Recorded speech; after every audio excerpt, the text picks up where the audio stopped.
श्री गणेशाय नमः. श्री कुलदेवतायै नमः. श्री सद्गुरवे नमः.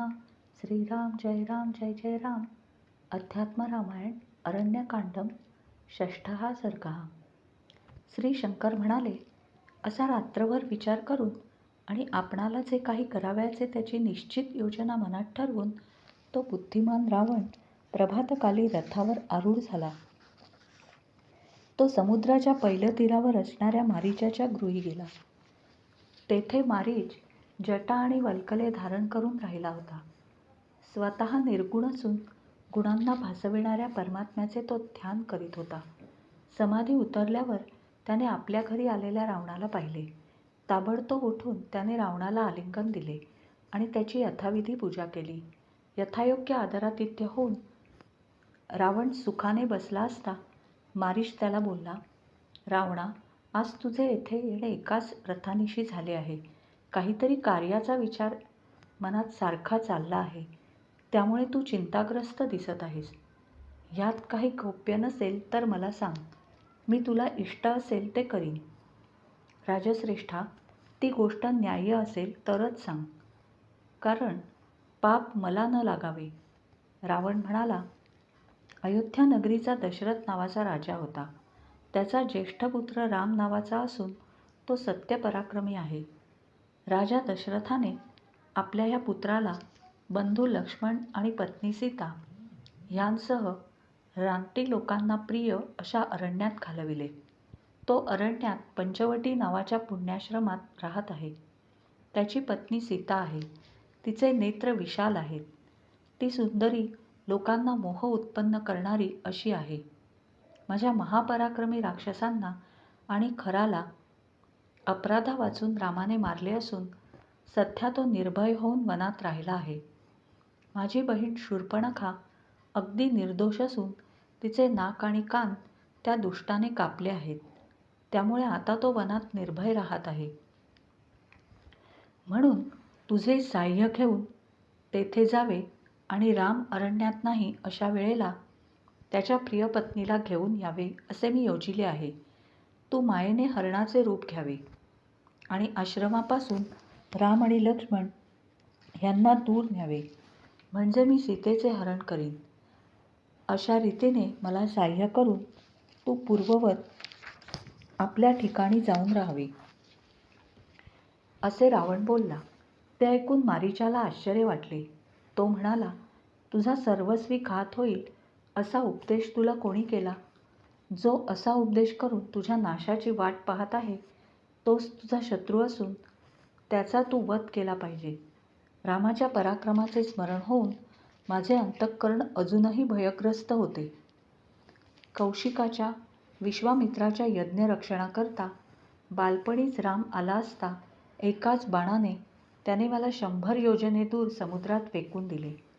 तेव्हापासून मी अगदी भयविव्हल होऊन गेलो आहे.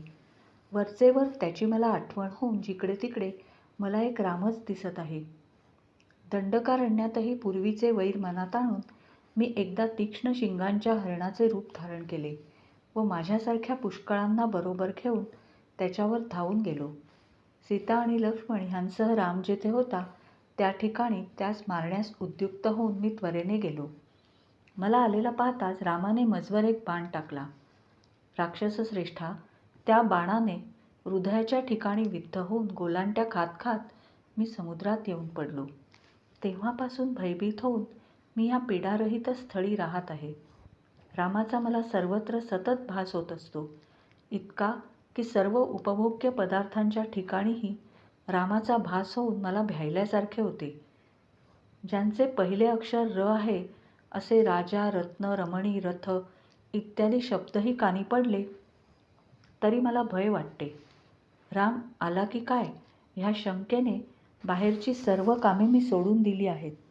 निद्रेने व्याप्त होऊन मी जेव्हा झोपी जातो तेव्हा मनात सारा वेळ रामाचेच चिंतन चालत असल्यामुळे स्वप्नामध्ये राम दृष्टीस पडून मी जागा होतो आणि मग झोप नाहीशी होऊन बसून राहतो.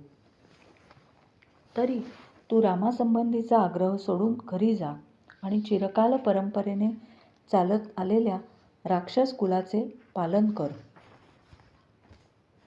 रामाच्या विरुद्ध गोष्ट मनात आणशील तर सकल राक्षसकुल नाश पावेल. तुझ्या हिताची गोष्ट मी सांगत आहे, तरी माझे म्हणणे कबूल कर. परात्म्या राघवाच्या ठिकाणी विरोधभक्ती टाकून त्याचे भक्तिपूर्वक भजन कर. तो रघुनंदन अत्यंत दयाळू आहे. नारद मुनीच्या बोलण्यावरून मला असे पूर्णपणे कळून आले आहे की सत्ययुगामध्ये ब्रह्मदेवाने परमेश्वराची प्रार्थना केली. तेव्हा श्रीहरीने त्याला सांगितले की तुझी काय इच्छा आहे ती सांग, त्याप्रमाणे मी करतो. तेव्हा ब्रह्मदेव म्हणाला, हे कमललोचना हरे, मनुष्यरूप धारण करून आणि दशरथाचा पुत्र होऊन तू पृथ्वीवर अवतीर्ण हो आणि शत्रू जो दशानन रावण त्याचा लवकर वध कर. म्हणून राम हा मनुष्य नसून प्रत्यक्ष निर्विकार नारायण आहे. मायेने मनुष्यवेश घेऊन अति निर्भय उत्साता पृथ्वीचा भार हरण करण्यासाठी हा वनात आला आहे. तरी रावणा, तू सुखाने घरी जा.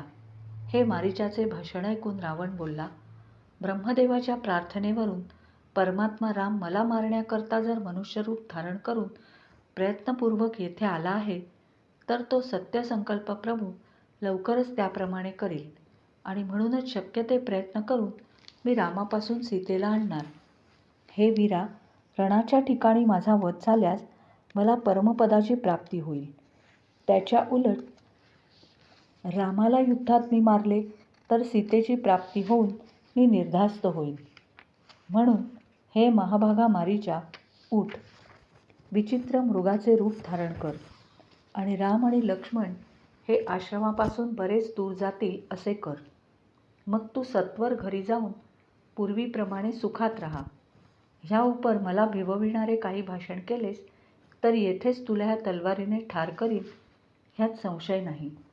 त्याचे भाषण ऐकून मारीचाने मनात विचार केला, जर मला राम मारील तर मी संसारसागरातून मुक्त होईल, परंतु हा दुष्ट माझा वध करील तर निसंशय मला नरकाचीच प्राप्ती होईल. अशा प्रकारे रामापासून मरण मिळावे असे निश्चित ठरवून तो मारीच वेगाने उठला आणि रावणाला म्हणाला, महासमर्थ राजा, तुझ्या आज्ञेप्रमाणे करतो. असे बोलून ते दोघे रथात बसले आणि रामाच्या आश्रमाजवळ आले. मारीचाने शुद्ध सोन्यासारख्या हरणाचे रूप धारण केले. त्याच्या अंगावर रुप्यासारखे ठिपके होते. त्याची शिंगे रत्नांची होती, खूर हिऱ्याचे होते, डोळे निळ्या रत्नांचे इंद्रनील मण्यांचे होते, कांती विजेसारखी होती आणि तोंड अत्यंत सुंदर असे. असा तो हरिण वनात इकडे तिकडे फिरू लागला. तो हरिण रामाच्या आश्रमाच्या बाजूने सीतेच्या दृष्टीमार्गात राहून क्षणभर धावे, क्षणभर उभा राही, काही वेळ जवळ येऊन पुन्हा भयभीत होऊन दूर जाई. अशा रीतीने कपटी हरिणाचे रूप धारण करणारा तो दुष्ट मारीच सीतेला मोह पडावा ह्या उद्देशाने तेथे हिंडत बागडत राहिला. अरण्यकांडातील 6वा सर्ग समाप्त. श्रीराम जय राम जय जय राम.